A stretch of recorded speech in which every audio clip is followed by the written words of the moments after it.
I bring it up because obviously the news today with Mr. Larry Lucchino passing, who had a lot to do with that visit.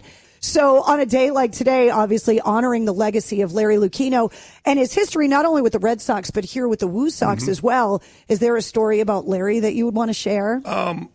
Not many. Well, I mean, obviously he phrased him as the evil empire. And I was like, that was before we really kind of really knew Larry. And I was like, I like this guy. He's got some moxie. And believe it or not, my agent knew Larry back when I think Larry worked with the Orioles. So he had a great relationship.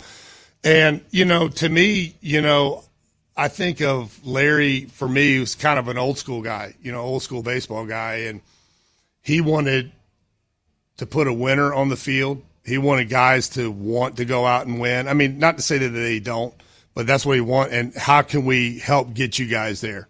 And when there were situations where they didn't think they could, put a batting cage behind the dugout, I don't think Fenway structurally can do that. Well, we'll find a way. And they did.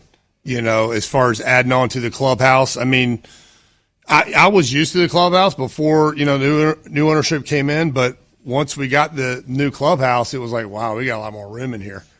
I don't know what the media is going to do when they can't find us. And but that was his mindset, and he wanted his ball players, his boys, to go out there and have everything that they need to go out and compete at the highest level and to win.